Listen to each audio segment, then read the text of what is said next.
Salam saudaraku, selamat bertemu di program Masalah Itu Baik.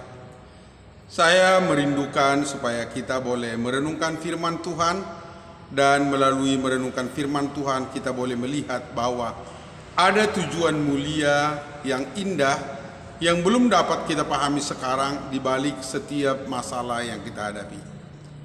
Sebelum kita membacakan kebenaran firman Tuhan, terlebih dahulu kita berdoa. Tuhan Yesus, terima kasih Tuhan. Di dalam kehidupan ini selalu ada masalah. Masalah-masalah ini seringkali menekan kehidupan kami. Namun ada maksud mulia di balik setiap masalah yang kami hadapi. Walaupun kami belum dapat mengerti sekarang, tapi aku percaya kami akan mengerti pada suatu hari nanti. Terima kasih Tuhan. Layakkanlah hamba-Mu membacakan kebenaran firman-Mu dan kami semua bersama-sama merenungkannya. Dalam nama Tuhanku Yesus. Amin. Saudaraku, kebenaran firman Tuhan yang akan kita baca pada hari ini diambil dari Kisah Rasul pasal 27 ayat 13 sampai ayat 25. Begini firman Tuhan. Pada waktu itu angin sepoi-sepoi bertiup dari selatan. Mereka menyangka bahwa maksud mereka sudah tentu akan tercapai. Mereka membongkar sau lalu berlayar dekat sekali menyusur pantai Kreta. Tetapi tidak berapa lama kemudian turunlah dari arah pulau itu angin badai yang disebut angin timur laut. Kapal itu dilandanya dan tidak tahan menghadapi angin haluan. Karena itu kami menyerah saja dan membiarkan kapal kami terombang-ambing. Kemudian kami hanyut sampai ke pantai sebuah pulau kecil bernama Kauda. Dan di situ dengan susah payah kami dapat menguasai skoci kapal itu. Dan setelah skoci itu dinaikkan ke atas kapal, mereka memasang alat-alat penolong dengan meliliti kapal itu dengan tali. Dan karena takut terdampar di beting Sirtis, mereka menurunkan layar dan membiarkan kapal itu terapung-apung saja. Karena kami sangat hebat diombang-ambingkan angin badai, maka pada keesokan harinya mereka mulai membuang muatan kapal ke laut. Dan pada hari yang ketiga mereka membuang alat-alat kapal dengan tangan mereka sendiri. Setelah beberapa hari lamanya, baik matahari maupun bintang-bintang tidak kelihatan, dan angin badai yang dahsyat terus-menerus mengancam kami, akhirnya putuslah segala harapan kami untuk dapat menyelamatkan diri kami. Dan karena mereka beberapa lamanya tidak makan, berdirilah Paulus di tengah-tengah mereka dan berkata, "Saudara-saudara, jika sekiranya nasihatku dituruti, supaya kita jangan berlayar dari Kreta, kita pasti terpelihara dari kesukaran dan kerugian ini. Tetapi sekarang juga dalam kesulitan ini, aku menasihatkan kamu supaya kamu tetap bertabah hati. Sebab tidak seorang pun di antara kamu yang akan binasa, kecuali kapal ini.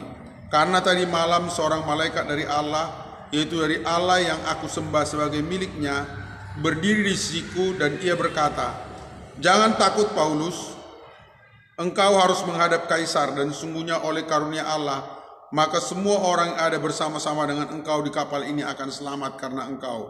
Sebab itu tabahkanlah hatimu saudara-saudara, karena aku percaya kepada Allah, bahwa semuanya pasti terjadi sama seperti yang dinyatakan kepadaku.'" Saudaraku, tidak ada kisah yang lebih dramatis daripada kisah kapal terkandas yang ditulis oleh Lukas kepada kita. Saudara, kisah ini dramatis karena Paulus ada di dalam kapal itu sebagai seorang tawanan yang akan menghadap Kaisar di Roma. Saudaraku, sebagai seorang tahanan tentu tidak bisa berbuat apa-apa, saudara.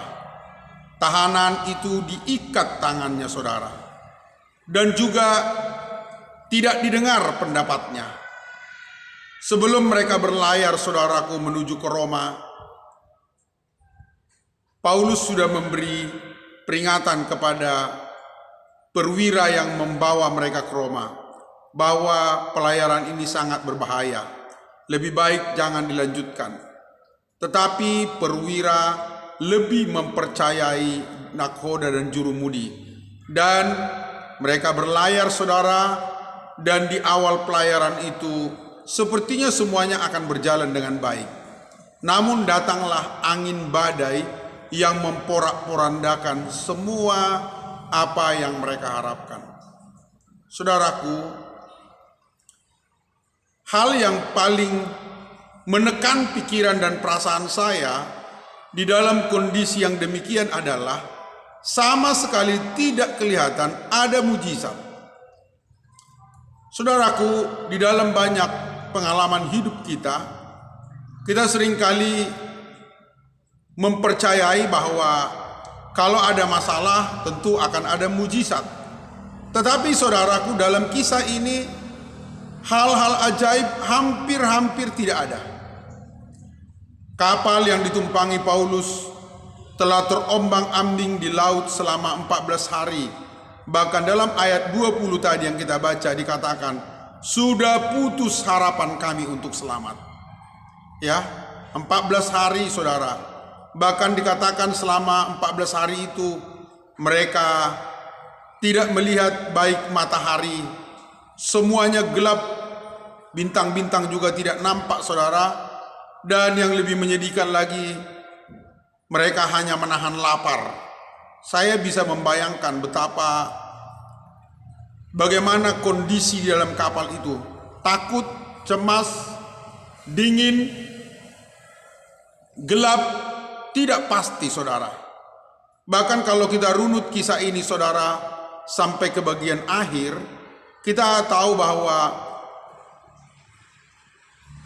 awak kapal sendiri pernah ingin menyelamatkan diri dan membiarkan Paulus dan perwira dan semua penumpang kapal binasa. Bahkan yang lebih menyedihkan lagi saudara, pada titik terakhir prajurit-prajurit ingin membunuh semua tahanan, termasuk Paulus di dalamnya. Saudara, kita tentu pernah membaca bagaimana kisah Tuhan Yesus menghentikan badai. Tuhan Yesus bangun dan dia memberi perintah kepada badai, diam, tenanglah, dan badai itu berhenti. Saudara, kisah itu tidak terjadi di sini saudara. Bahkan yang sangat menekan perasaan saya dari pembacaan kita tadi adalah seorang malaikat datang menjumpai Paulus. Malaikat ini datang membawa berita bahwa Paulus dan semua orang yang dalamnya akan selamat. Tetapi malaikat itu tidak berbuat apa-apa, tidak menghentikan angin, tidak menghentikan gelombang. Lalu setelah menyampaikan berita, malaikat itu pergi saudara. Seandainya saya yang bertemu dengan malaikat itu, tentulah saya akan berkata kepadanya, bahkan mungkin sedikit berargumentasi dan berdebat, hentikan dulu dong badai ini, bagaimana ini? Coba sampaikan dulu kepada Allah, kenapa dibiarkannya hambanya seperti ini? Terombang ambing saudara, terombang ambing dalam ketakutan, dalam kecemasan, nyaris mati, lapar, terikat, semua kisah kesedihan dan kisah ketakutan ada di sini saudara. Lalu di mana baiknya? Kita mempunyai tagline saudara, semua masalah baik. Lalu baiknya di mana saudara? Baiknya adalah ini. Saya bacakan untuk kita mulai ayat 33 sampai ayat 44. Ketika hari menjelang siang, Paulus mengajak semua orang untuk makan. Katanya, sudah 14 hari lamanya kamu menanti-nanti saja, menahan lapar dan tidak makan apa-apa. Karena itu aku menasihatkan kamu supaya kamu makan dahulu. Hal itu perlu untuk keselamatanmu. Tidak seorang pun di antara kamu akan kehilangan sehelai pun dari rambut kepalanya. Sesudah berkata demikian, ia mengambil roti, mengucap syukur kepada Allah di hadapan semua mereka, memecah-mecahkannya lalu mulai makan. Maka kuatlah hati semua orang itu dan mereka pun makan juga. Jumlah kami semua yang di kapal itu 276 jiwa. Setelah makan kenyang, mereka membuang muatan gandum ke laut untuk meringankan kapal itu. Dan ketika hari mulai siang, mereka melihat suatu teluk yang rata pantainya. Walaupun mereka tidak mengenal daratan itu, mereka memutuskan untuk sedapat mungkin mendapatkan kapal itu ke situ. Mereka melepaskan tali-tali sau, lalu meninggalkan sau-sau itu dasar laut. Sementara itu mereka mengulurkan tali-tali kemudi, memasang layar topang supaya angin meniup kapal itu menuju pantai. Tetapi mereka melanggar busung pasir dan terkandaslah kapal itu. Haluannya terpancang dan tidak dapat bergerak, dan buritannya hancur dipukul oleh gelombang yang hebat. Pada waktu itu prajurit-prajurit bermaksud untuk membunuh tahanan-tahanan, supaya jangan ada seorang pun yang melarikan diri dengan berenang. Tetapi perwira itu ingin menyelamatkan Paulus. Karena itu ia menggagalkan maksud mereka dan memerintahkan supaya orang-orang yang pandai berenang lebih dahulu terjun ke laut dan naik ke darat, dan supaya orang-orang lain menyusul dengan mempergunakan papan atau pecahan-pecahan kapal. Demikianlah mereka semua selamat naik ke darat. Saudaraku, Paulus berlayar dari Kaisarea menuju Roma dengan tujuan supaya dia boleh memberitakan Injil kepada Kaisar dan juga untuk menunjukkan bagaimanakah kehidupan seorang Kristen di hadapan Kaisar.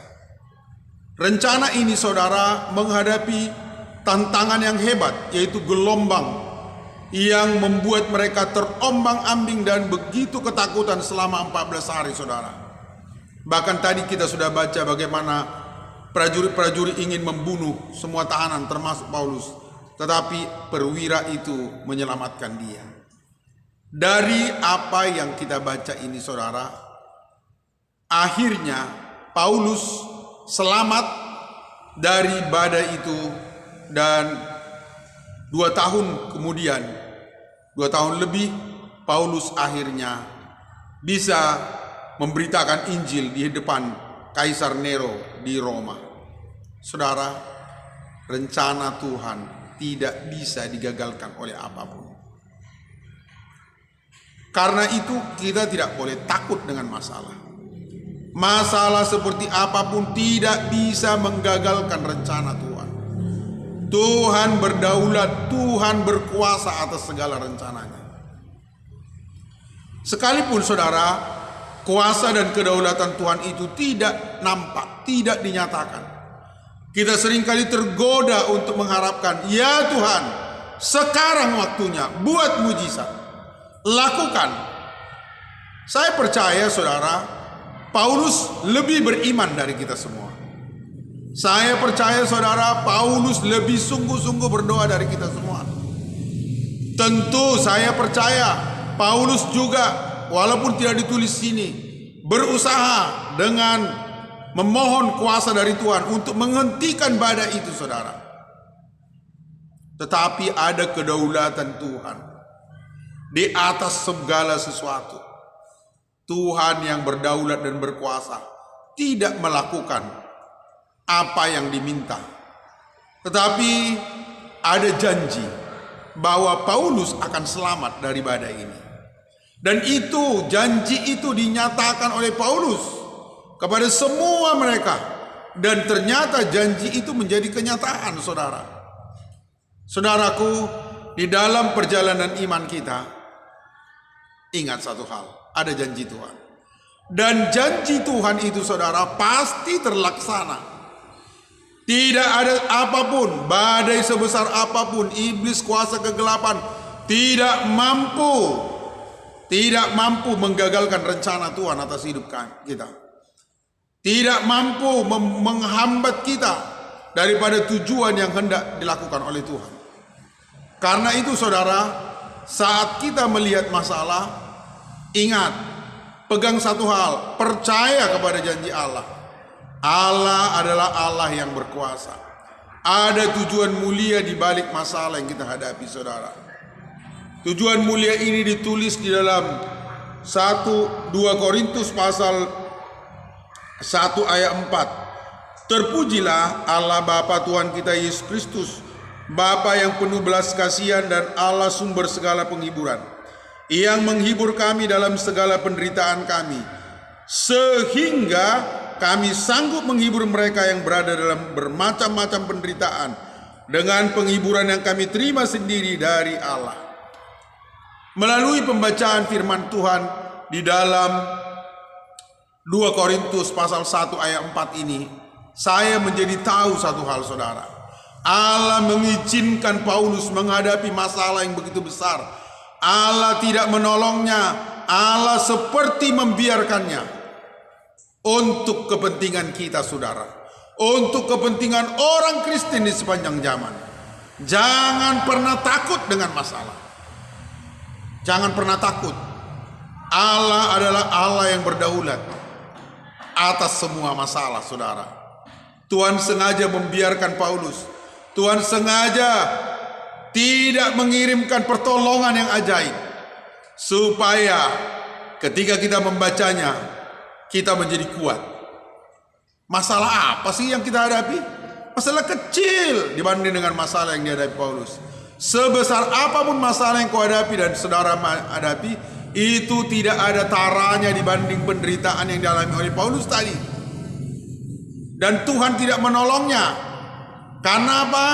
Sebab ada tujuan mulia. Supaya melalui kisah penderitaan ini Paulus boleh bicara. Jangan pernah takut. Tuhan kita adalah Tuhan yang berkuasa. Dia sanggup melindungi kita. Sesukar apapun situasinya, sesulit apapun keadaannya, bahkan seandainya tidak ada pertolongan supranatural, jangan pernah takut.